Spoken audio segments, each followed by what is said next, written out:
Welcome to English with Zenko Master. Get ready to learn something new today. I met Ethan on a rainy Tuesday at a train station. He stood beside me on the platform, shaking water from his coat, holding a coffee in one hand.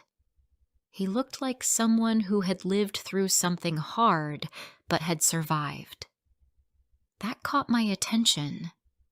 I had always noticed people who seemed quiet on the outside but held storms inside. He smiled at me like he already knew me. "Train's late again," he said. His voice was soft, but there was confidence in the way he spoke. I smiled back. "That's London for you." We talked for 10 minutes. It felt like 10 seconds. When my train came, he asked if he could call me. I gave him my number. Something in me said, "Say yes." I did not know his last name, but I did not care. It was the first time in a long while I felt awake. I was 27, working in an office that handled building contracts.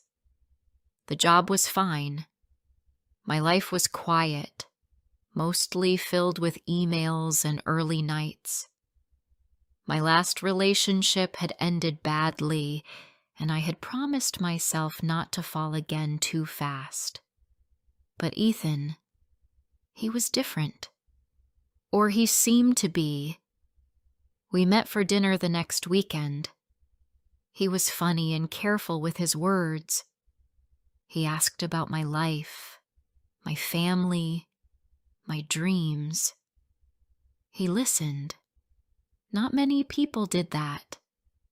He told me he worked in property sales, often traveling, often tired, but he loved what he did.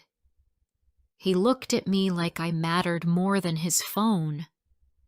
I did not even realize until then how rare that was. By the 3rd date, he was picking me up from work. By the 5th, he was holding my hand in public. My friends said it was too fast. I laughed. "You don't know him like I do," I told them. But maybe the truth was, I didn't know him either. After 6 weeks, he asked me to marry him. We were sitting on the edge of a park bench, sharing a late dinner of takeaway noodles. He looked at me, serious, then said, "I know it's quick, but I've never felt something so right." I stared at him, not knowing what to say. "Say no if you want," he added. "But I need to ask. I want a life with you." My head said no, but my heart was tired of waiting, of being careful, of listening to warnings. I nodded. "Okay," I whispered. We married 3 months later in a quiet registry office. No big church, no long white dress. I wore a simple blue dress. He wore a gray suit that fit too well.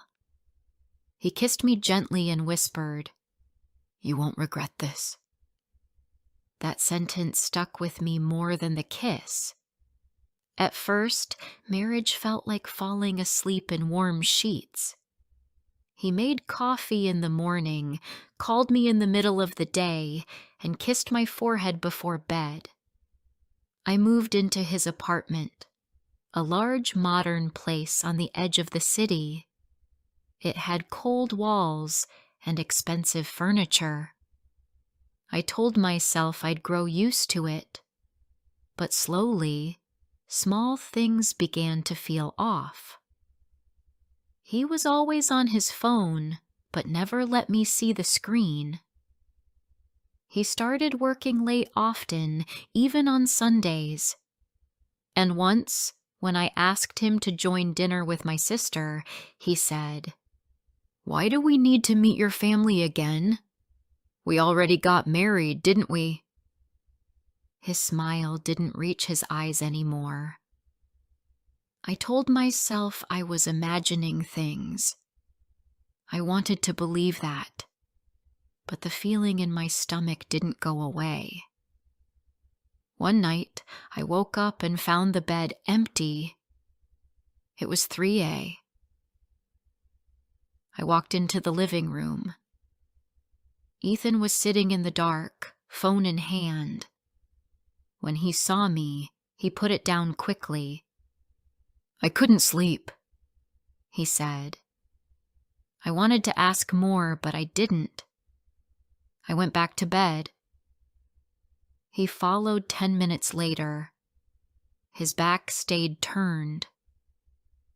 The next morning I asked him, "Are you okay? You've been different."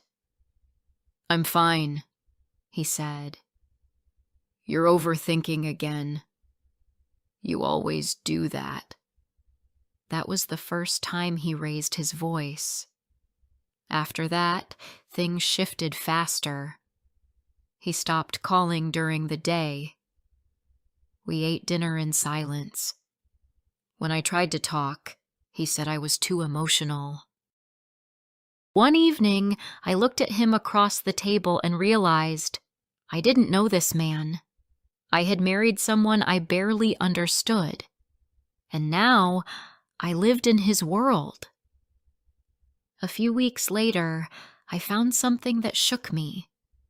I was cleaning the spare room, which he rarely entered. Behind a stack of boxes, I found a small black bag. Inside it were papers, contracts, house deeds, and a photo him with a woman and 2 children, all smiling. My hands went cold. The photo looked new. The names on the papers weren't mine, or his, but his face was clear. Ethan smiling like he belonged to a different life. I sat on the floor for what felt like hours. When he came home that night, I did not say anything. I just looked at him and said, "We need to talk." He stared at me. "About what?" "About the bag in the other room." His eyes froze. His lips moved, but no words came out. I did not ask if he was married. I already knew. He said nothing. He just walked to the kitchen, poured a glass of water, and drank it slowly. Then, without looking at me, he said, "You were not supposed to find that." There was no apology, no surprise, just calm acceptance. My heart pounded so hard I could feel it in my throat. "Who is she?" He looked at me. "Someone I used to care about. That life is over." I shook my head. "You have children?" He nodded. "Yes." "And you didn't tell me?" He placed the glass down. I didn't think it mattered anymore. That night, I did not sleep. I lay next to him, but it felt like lying beside a stranger with secrets under his skin. I wanted to cry, but the tears wouldn't come. I stared at the ceiling until morning light reached the windows. I had married too soon, and now I did not know how to get out. Before I share the rest of my story, could you please tell me where you're from? It gives me strength to know there's someone out there who listens to me, who understands me. It means a lot to me. The next morning, I packed a small bag and went to stay with my friend Sarah. She lived 30 minutes away in a quiet street with old trees and noisy birds. I had not told her everything, just that I needed space. She gave me a hug and said, "You don't have to explain. Just rest."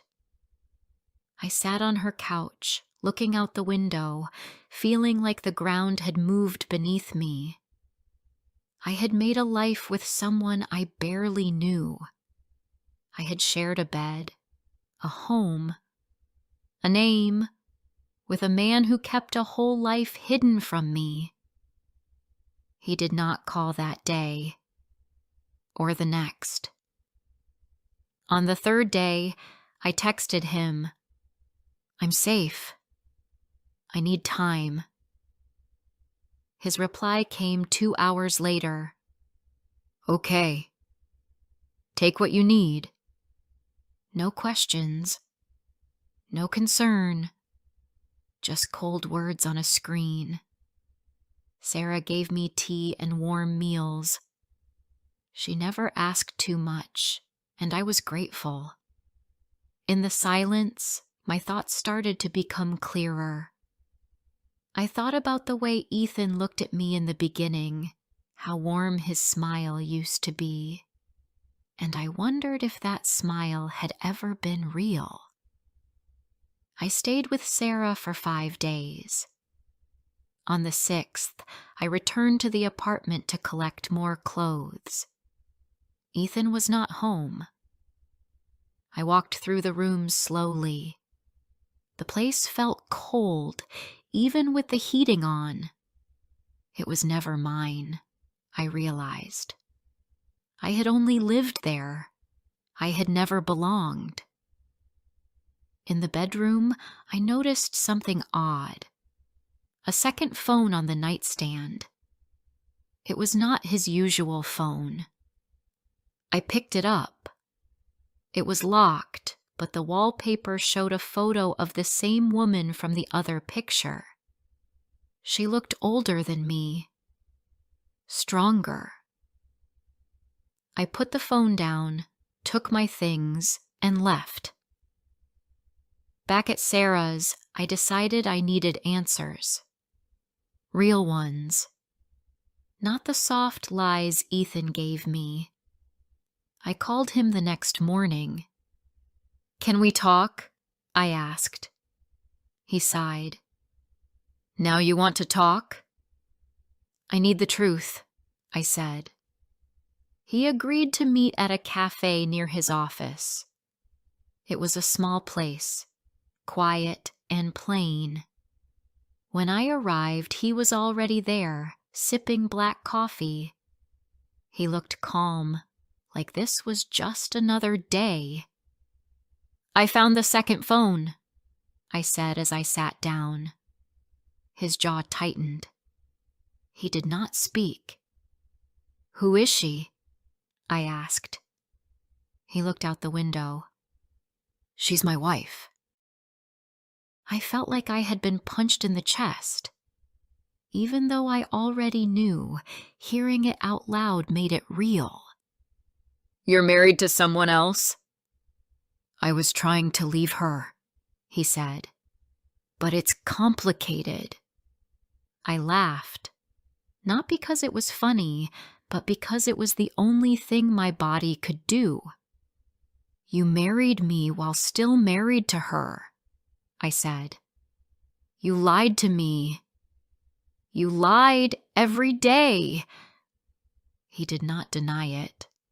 "She doesn't know about you," he said quietly, "and I'd like to keep it that way." That made my blood run cold. "You'd like to keep your lies safe," I said. He looked at me for a long time. "I cared about you." "But you didn't respect me," I said. "And that matters more." He rubbed his hands together. "I was going to tell you, but I was afraid." "Afraid of what?" I asked. "Of losing the only part of my life that felt right." I stood up. "You don't get to say that." "Not now." I left the cafe and walked until my legs hurt. The wind was sharp, and I welcomed it. It felt real. Unlike the past few months. When I returned to Sarah's, I told her everything. She did not try to make it better. She just listened. That was enough.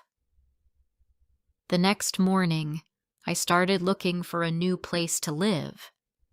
I needed my own space, somewhere small, quiet, and mine. I found a one-bedroom flat not far from where I used to live before Ethan. It had old wooden floors, a small kitchen, and a window that faced the sun in the morning. I signed the papers the same day. That night, as I sat on the floor with boxes around me, I felt something I had not felt in weeks. Peace.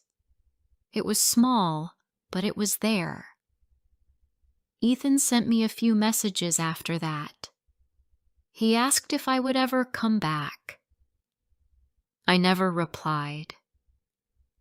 There was nothing more to say. Weeks passed. I started sleeping better. I cooked for myself. I went for walks. I smiled at strangers. I spoke more to my sister, who had always worried about me. I told her the full story one evening. She cried. Then she said, "You're stronger than you think." I started seeing a counselor just once a week. I told her everything, from the rainy train station to the cold apartment to the photo of the hidden family. She didn't judge me. She helped me see that my mistake didn't make me weak.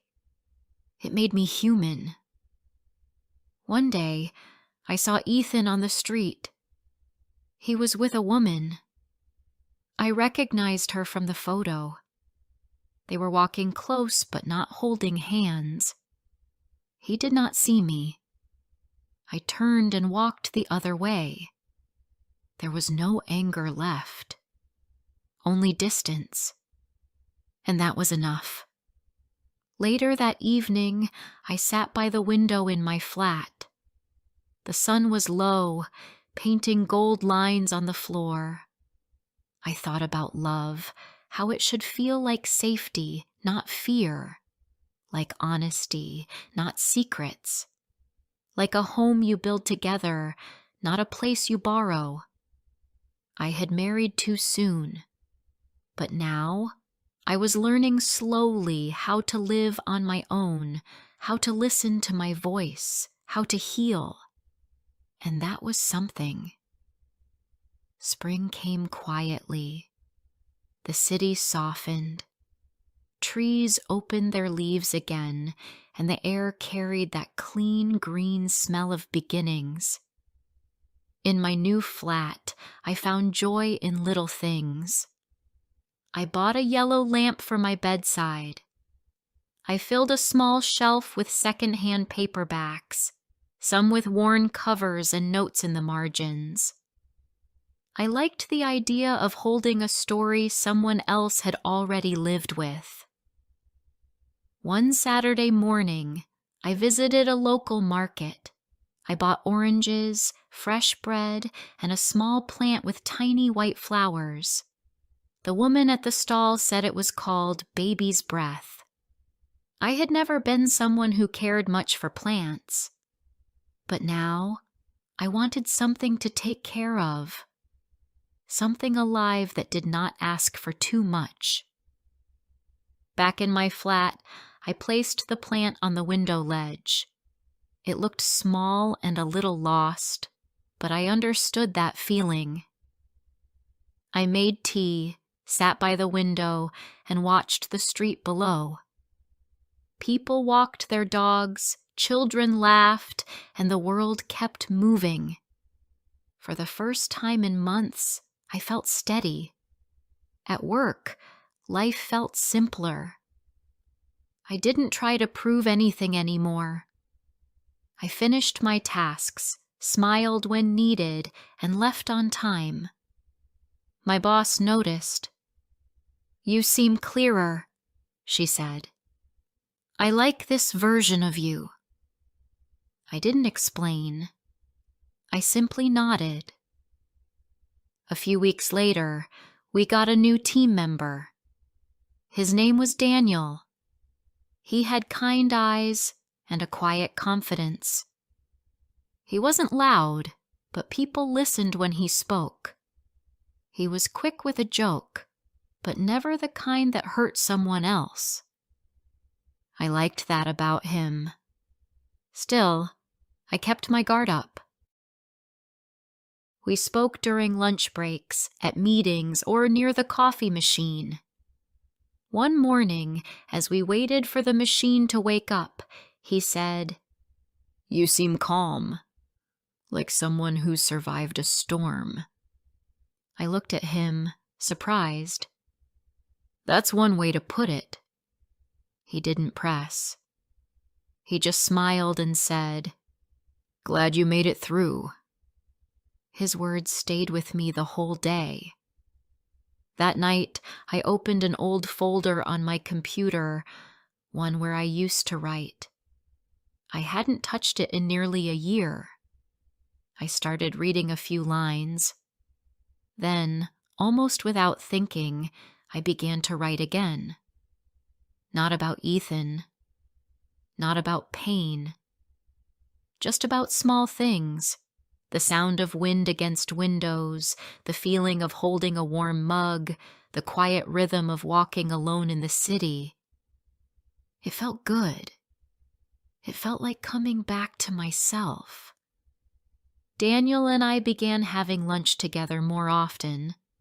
Sometimes we walked to a small park a few blocks from work. We sat on a bench, watching squirrels or children playing. He told me stories about his family. He had a younger sister who lived in Canada, and he missed her often. He talked about how he once wanted to become a photographer, but life took him a different way.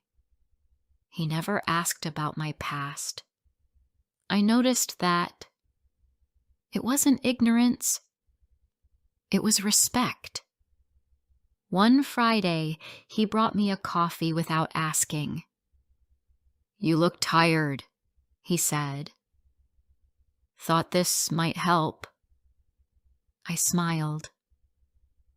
"Thanks. It does." It became a quiet pattern, simple, gentle. No fast steps. No questions I wasn't ready to answer. But sometimes, I still had bad nights.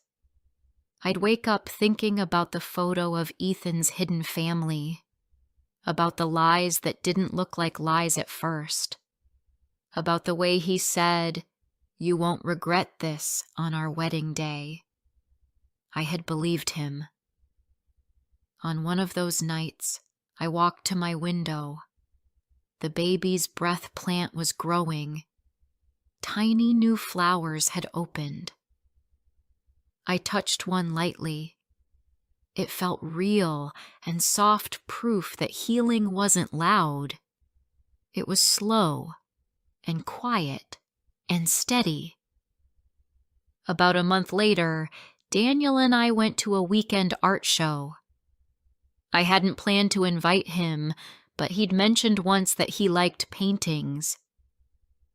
We walked slowly through the gallery, stopping in front of strange colors and shapes.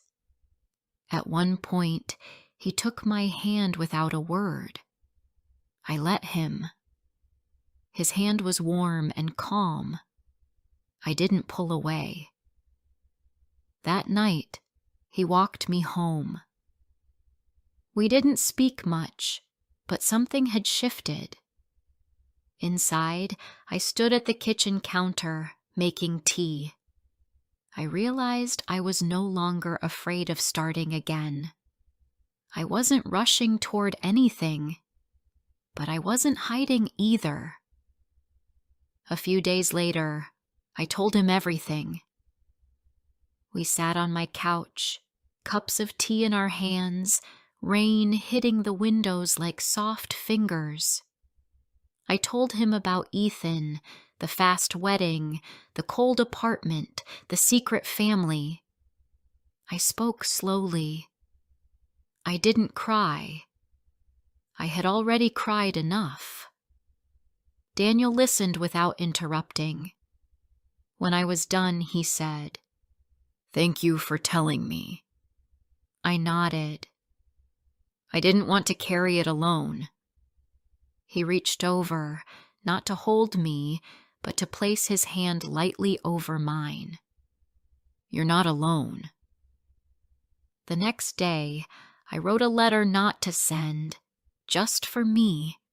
It was to Ethan. "Ethan, I hope you're well. I hope your children are happy. I won't say much, just this. What you did hurt me deeply, but I survived. I found a quiet peace you never gave me. I'm not angry anymore. I just don't look back. Ellie." I read it twice. Then I deleted it. More weeks passed. I kept writing. I started reading more. I tried new recipes. I went to the cinema alone one evening and cried quietly during the trailer, not because it was sad, but because I realized I was no longer afraid of being by myself. One Sunday, Daniel helped me move a new chair into the flat. It was green, soft, and a little too big. We laughed as we struggled through the door. When we finally got it in, we sat in it together, tired and proud. "You know," I said, "I never thought I'd be happy in a place like this." "It suits you," he said. I looked around at the plant on the window, the yellow lamp, the shelf of books. "It does," I said.